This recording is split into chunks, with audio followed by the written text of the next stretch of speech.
ভূমিকম্পের ধ্বংসস্তূপে দীর্ঘ ৩০ ঘন্টা আটকে থেকেও মাত্র ১২ বছরের এই মেয়ের হাসি ম্লান হয়নি এক মুহূর্তের জন্য। চারপাশে কংক্রিটের ভাঙা স্তূপ, ধুলো আর নীরব আতঙ্ক, সবকিছুর মাঝেও ফাবিয়ানা যেন এক অদ্ভুত শান্ত শক্তির প্রতীক হয়ে উঠেছিল। হঠাৎ করেই যখন শুরু হলো তীব্র ভূমিকম্প, মুহূর্তের মধ্যে কাঁপতে লাগলো পুরো বাড়ি। এমন ভয়ঙ্কর পরিস্থিতিতে ৩০ ঘন্টা ধরে ধ্বংসস্তূপের নিচে আটকে ছিল ছোট্ট ফাবিয়ানা ব্লানসো নামের মাত্র ১২ বছর বয়সের একটি মেয়ে। কিন্তু অবিশ্বাস্যভাবে আতঙ্ক যেন তাকে হারাতে পারেনি, বরং মৃত্যুর মুখোমুখি দাঁড়িয়েও সে দেখিয়েছে অসাধারণ সাহস, ধৈর্য আর বুদ্ধিমত্তা। ভেনেজুয়েলার লা গুয়াইরা অঞ্চলে সেদিন বাড়িতে একাই ছিল ফাবিয়ানা। ভূমিকম্প শুরু হতেই রান্নাঘর ও বেডরুমের মাঝের সরু করিডোরে আটকা পড়ে সে। ভাগ্যক্রমে সেই ছোট্ট ফাঁকা জায়গাটি হয়ে ওঠে তার বেঁচে থাকার আশ্রয়।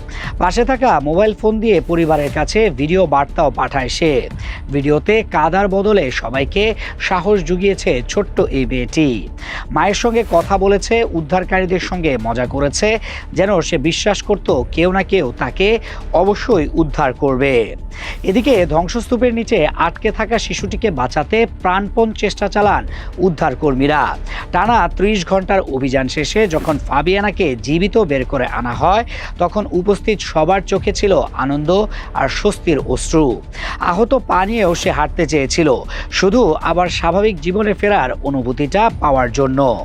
উদ্ধারকারী কার্লোস গার্সিয়া বলেন, মেয়েটির শক্তি ও সাহস দেখে তিনি নিজেও বিস্মিত হন, আর ফাবিয়ানার হাসি মুখ দেখে তিনি বুঝেছিলেন আশা এখনো বেঁচে আছে। অন্যদিকে মায়ের অনুভূতি ভাষায় প্রকাশ করার মতো ছিল না। মেয়ের পাঠানো সেই ভিডিও দেখেই তিনি শুধু একটি প্রার্থনাই করেছিলেন, যত সময় লাগে লাগুক, শুধু আমার মেয়েটিকে জীবিত ফিরিয়ে দিন। আর সেই প্রার্থনাই অবশেষে পূরণ হয় উদ্ধারকারীদের মাধ্যমে।